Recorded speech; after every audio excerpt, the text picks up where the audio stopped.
je revois ce jeune prêtre commentant ce verset d'évangile. La moisson est abondante, les ouvriers sont peu nombreux. Et ce petit bonhomme de 9 ans que j'étais se dire, mais et s'il te parlait à toi ?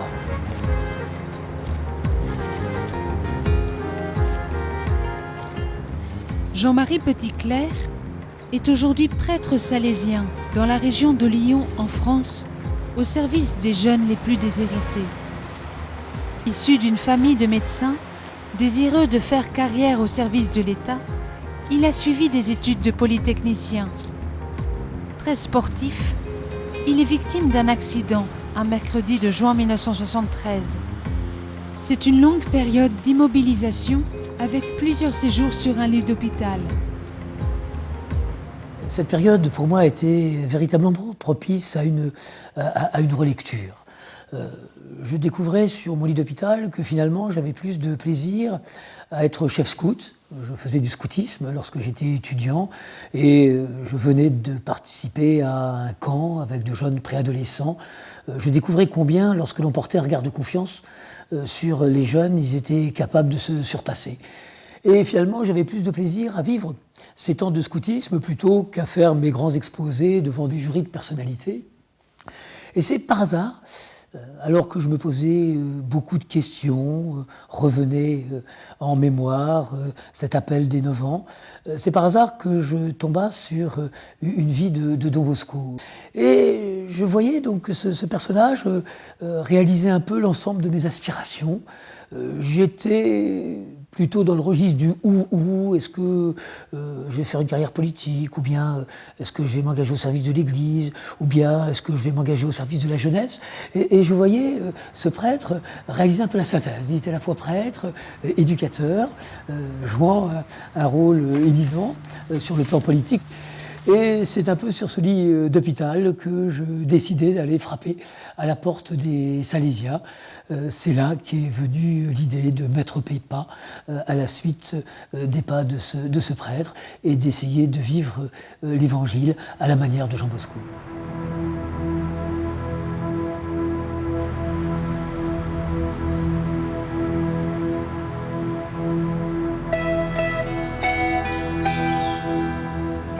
C'est dans une maison de campagne, perdue dans les collines du Becchi, dans le royaume du Piémont au nord de l'Italie, dans le tourbillon d'une société en pleine mutation, que naît Jean Bosco, un 16 août 1815. Ses parents, paysans, gagnent leur pain à force de labeur et d'économie. Jean n'a que 2 ans quand son père François meurt à l'âge de 34 ans. En cette période de disette, sa mère, Marguerite, fait alors vivre la famille, ses 3 garçons et la grand-mère, à la sueur de son front. C'est à l'âge de 9 ans que Jean Bosco fait un rêve qui lui laisse pour toute sa vie une profonde impression. Une multitude d'enfants joue dans une cour spacieuse.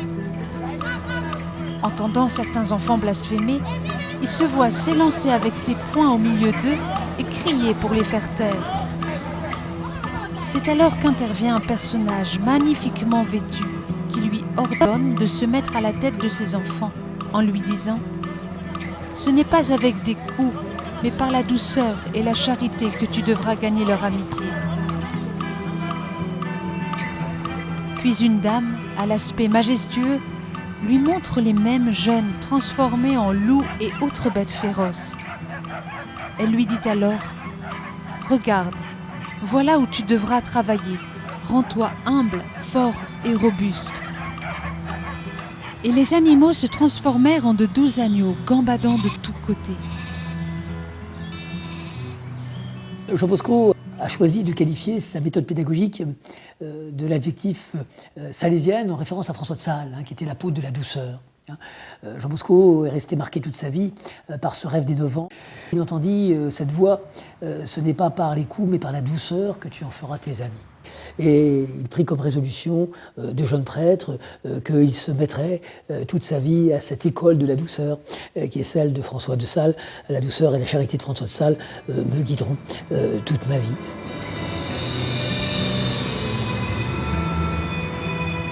Ce rêve de 9 ans, au fil des événements de la vie de Jean Bosco, devient de plus en plus concret et s'actualise. Ordonné prêtre en 1841 à Turin, on lui propose alors la sécurité d'une paroisse rurale et lui choisit d'arpenter les pavés durs et froids de Turin. Car pour les pauvres, la vie est âpre dans la capitale du Piémont. Fatigués par la servitude des campagnes, attirés par les lumières d'une industrialisation nouvelle, ils sont pris au piège d'un monde brutal, exploitant et maltraitant l'ouvrier, utilisant les enfants comme une main-d'œuvre bon marché et docile. Nombreux sont les enfants qui n'ont d'autre solution que la rue ou la prison. Mais comment peuvent-ils vivre là-dedans ? Mais qu'avez-vous fait pour vous trouver ici ? J'ai volé. Que faire d'autre quand on n'a pas de travail et rien à manger ? Jean Bosco fut un des premiers pédagogues qui sut décoder la violence des faubourgs de Turin comme symptôme de la faillite d'un système éducatif. Le problème donc, de la violence pour Don Bosco n'est pas d'abord un problème d'enfants, d'adolescents, c'est d'abord un problème d'accompagnement éducatif. Ces enfants, ces adolescents eh bien, vont grandir, mais les enfants, les adolescents sont toujours les fils et les filles de la société de leur temps. Et Jean Bosco fut un des premiers qui sut prendre conscience au début de la modernité de l'importance de la tâche éducative. Vous savez, s'il me fallait choisir une image, peut-être je reprendrais l'adresse qu'il faisait aux Lyonnais en 1883. Il disait avec force « Ne tardez pas à vous occuper des jeunes, sinon ils ne vont pas tarder à s'occuper de vous ». Et l'Italie vivait alors une importante période de mutation. On passait de la société campagnarde à la société urbaine, de la société agricole à la société industrielle. Et donc aux autorités italiennes qui disaient « Ces jeunes développent des comportements monstrueux, une seule solution, fermons-les ». Jean Bosco de répondre « Eh bien, la violence de ces jeunes, c'est le signe de la faillite de notre système éducatif. Une seule solution, tous ensemble, retroussons nos manches et éduquons-les ».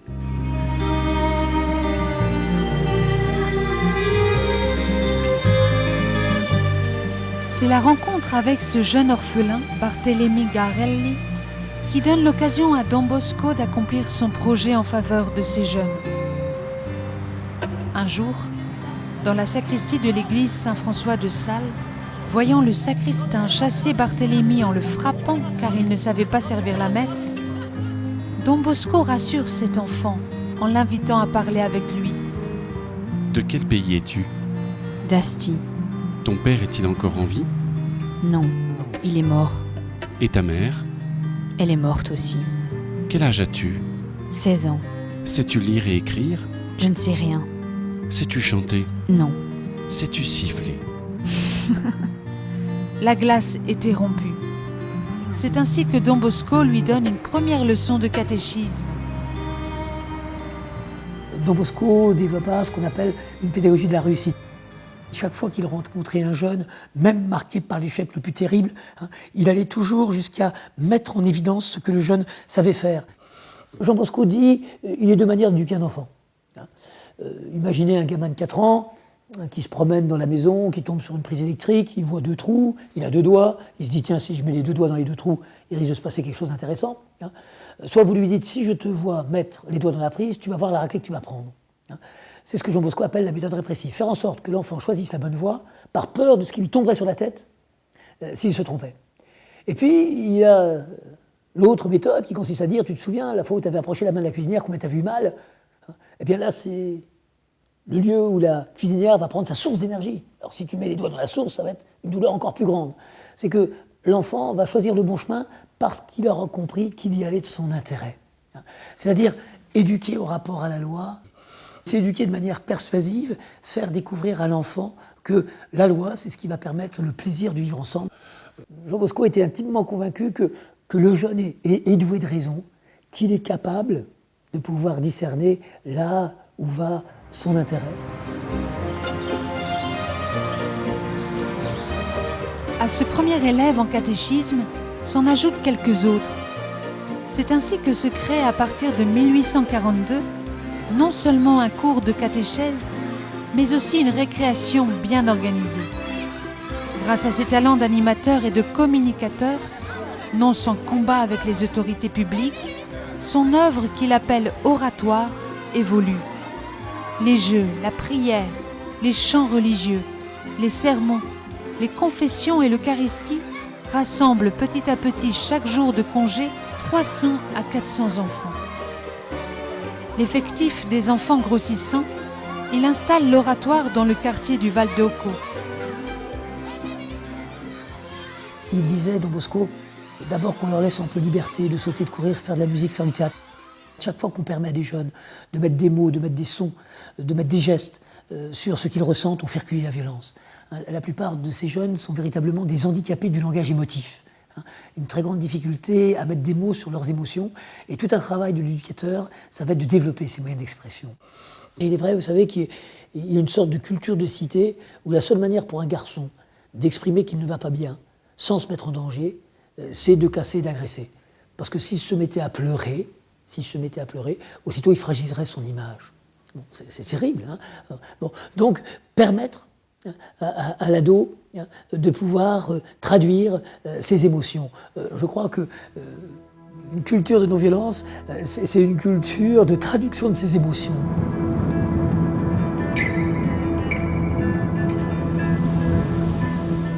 La situation dans laquelle vivait Don Bosco n'est-elle pas comparable avec celle que nous vivons aujourd'hui dans certains de nos pays, notamment en France?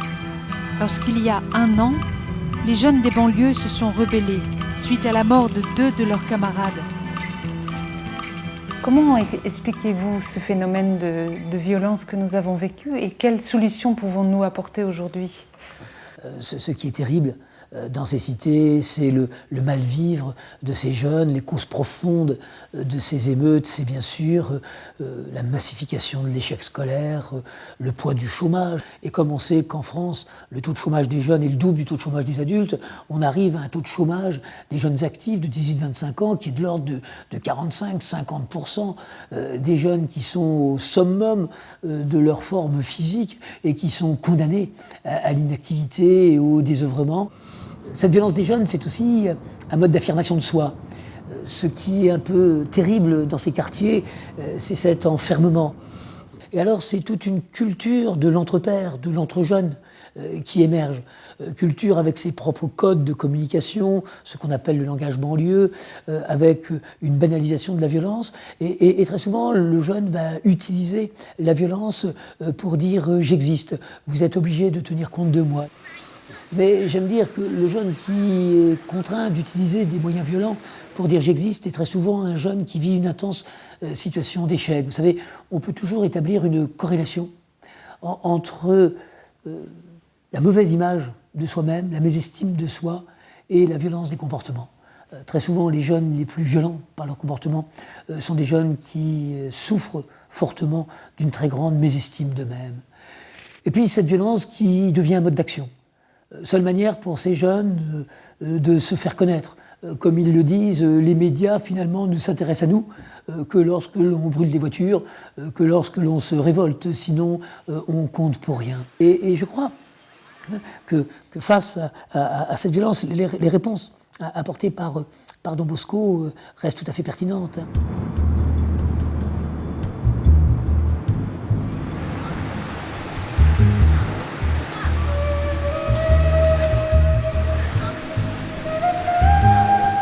C'est depuis 1991 qu'il est enfin possible d'apporter le Christ sur ce territoire immense de la Mongolie, ce pays qui avait fermé ses portes à l'Évangile depuis 70 ans.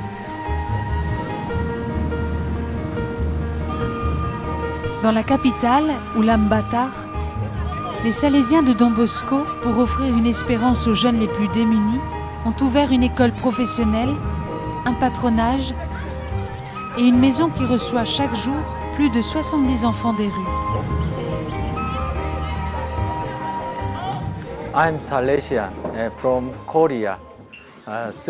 Je suis salésien, de Corée.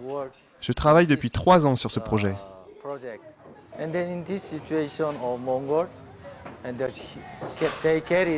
Actuellement, après que la Mongolie ait été libérée du régime communiste, beaucoup ont leur famille détruite et se sont transformés en jeunes vivant dans la rue, sans maison, sans nourriture, sans école.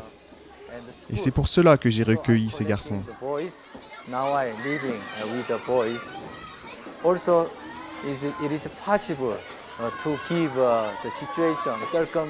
J'aimerais leur donner de nouvelles opportunités.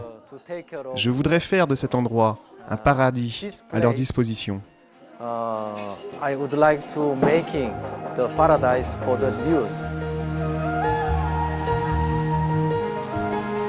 Au fil des années, des 3 premiers missionnaires vivant au cœur d'une population dont la presque totalité est de religion bouddhiste tibétaine, s'édifie une communauté chrétienne qui commence à porter ses fruits.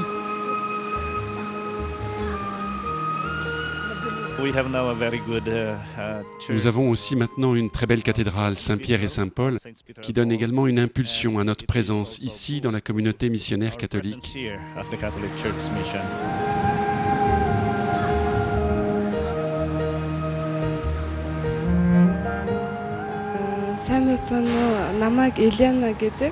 Je suis l'une des premières étudiantes du centre Don Bosco. Mon désir était de devenir couturière et mon rêve est devenu réalité quand je me suis inscrite dans cette école. Quand j'aurai terminé, je pense m'inscrire au collège pour enseignant ou pour maîtresse d'enfants. Je voudrais aider les enfants pauvres qui ne peuvent pas étudier dans les écoles. Ma vie était autrefois très dure. Je devais travailler au marché parce qu'il me fallait aider ma mère et donner à manger à mes petits frères. Je suis heureuse de pouvoir étudier dans cette école. Je veux aussi aider les jeunes comme l'a fait Don Bosco.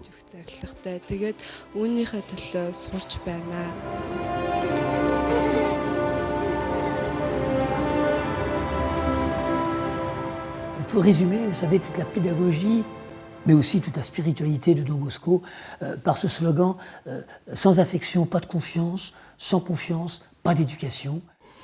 Et je crois que ce message continue d'être aujourd'hui très pertinent. Une société qui n'a plus confiance en ses jeunes, une société qui voit dans ses jeunes une menace, est une société qui va mal. Combien, après les émeutes urbaines, je bondissais lorsqu'un député me disait « la jeunesse est devenue un problème de société ». Je dis « quelle triste société ». Une société qui considère sa jeunesse sous l'angle du problème. La jeunesse doit toujours être considérée comme la chance. C'est la chance de notre société, c'est la chance de notre Église.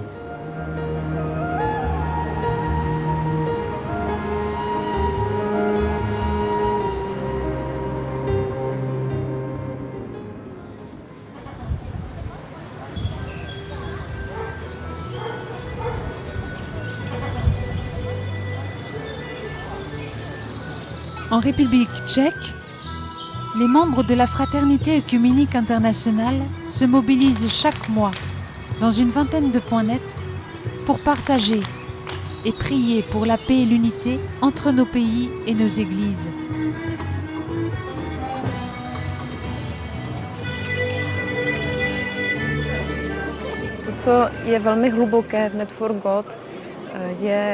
Ce qui est très fort dans le Net for God pour moi, c'est que l'on peut connaître des personnes d'autres pays, d'autres mouvements, d'autres réalités, et ainsi les préjugés et les murs qui sont entre nous peuvent tomber. Et pour moi, c'est possible quand je peux connaître l'autre différent.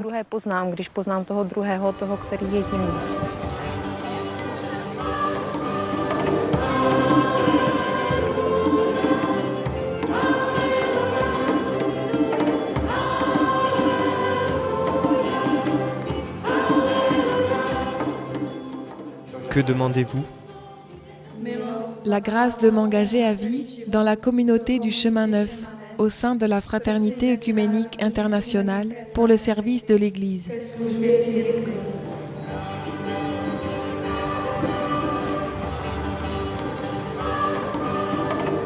Cette prière pour l'unité et la paix va s'étendre depuis la République tchèque au-delà des frontières.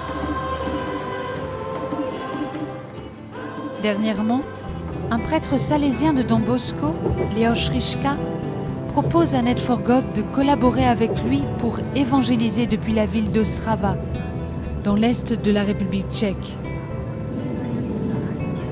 Responsable de Télénoé, une télévision chrétienne, câblée sur satellite, il nous invite à réaliser et diffuser une émission Net for God pour ses nombreux téléspectateurs.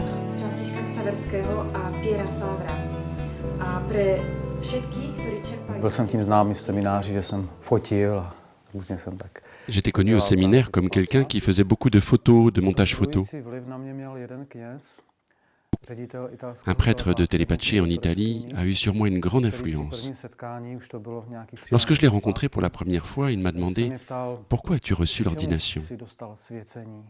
Et je lui ai répondu « Pour célébrer les sacrements, pour proclamer la parole de Dieu. » Et il me répond « C'est exact, c'est pour cela. Mais il faut que tu réalises que le plus grand lieu de prédication dans le monde, c'est la télévision. Et si tu sens une vocation à aller dans cette direction, n'aie pas peur, vas-y. » Parce que c'est vrai que la télévision est à la fois le lieu du mauvais esprit, mais c'est aussi un lieu de prédication incroyable. Il m'a beaucoup encouragé. Alors j'ai commencé à suivre des cours à la faculté de film et à choisir ce chemin.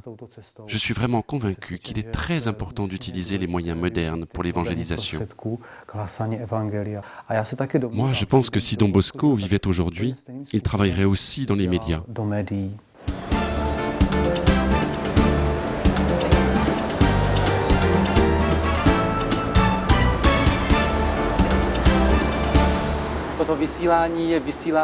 Cette émission est une émission de la bonne nouvelle.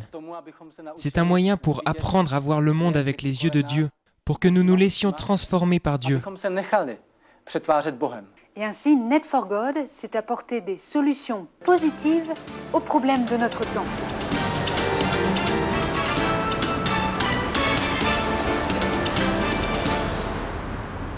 Myslím a mám osobní zkušenost ze svého života. Je pense, et aussi je l'ai expérimenté dans ma vie, qu'il est important d'avoir une vie personnelle avec Dieu, mais aussi qu'il est très important de trouver dans sa vie des moyens pour parler de Dieu aux gens qui sont autour de nous.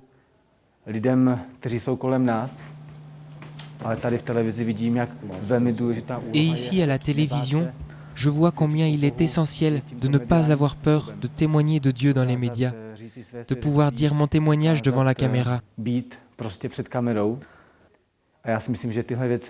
Et je pense que ce sont des choses que l'on doit crier sur les toits, que l'on doit crier dans le monde entier, en utilisant les moyens de communication comme la télévision, la radio et Internet.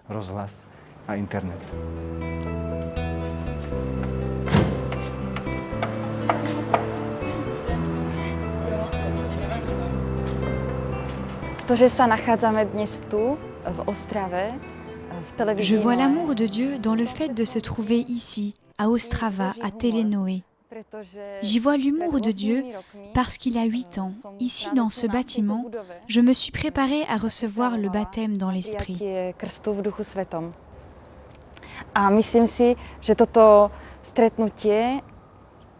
Et je pense que cette rencontre avec l'Esprit Saint dans ma vie, c'est le fondement de ma foi aujourd'hui.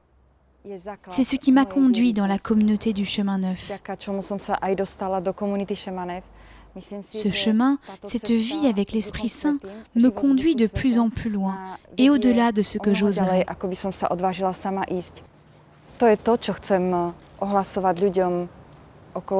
C'est ce que je veux annoncer aux gens autour de moi, de ne pas avoir peur de risquer avec Dieu, d'être des hommes et des femmes zélés et courageux.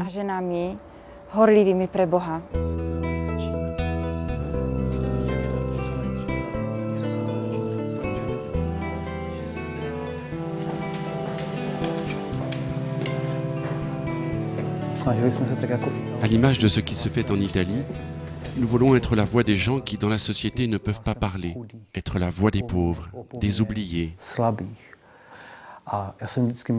J'ai toujours aimé l'aventure et j'ai compris que la plus grande aventure, c'était de prendre le chemin du sacerdoce. Mais j'ai aussi compris que je suis amené à vivre cette aventure dans ce que je fais. Que la télévision est vraiment une aventure qui dépend de Dieu. de notre confiance en lui, en la providence, parce qu'on n'a pas de moyens, on n'en a jamais eu assez. Mais le Seigneur s'est toujours occupé de nous.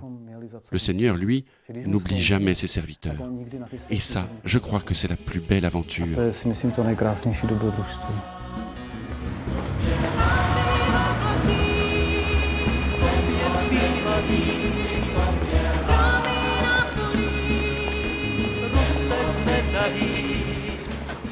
La plus merveilleuse parabole de l'éducation, c'est la parabole de cette graine appelée à devenir un arbre.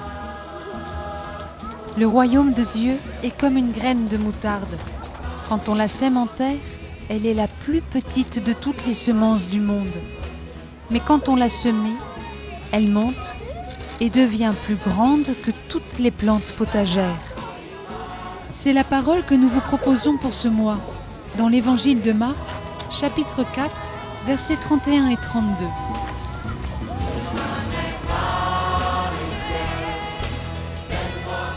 Nous vous proposons pour ce mois de prier pour les jeunes de la République tchèque, notamment pour les jeunes du Chemin Neuf de la Fraternité œcuménique internationale. Dernièrement, 2 de ces jeunes, Petr, 23 ans, et Marketa, 28 ans, ont rejoint Dieu notre Père suite à un accident de voiture. Que cette épreuve puisse porter des fruits pour l'annonce du Christ à tous les jeunes de la République tchèque.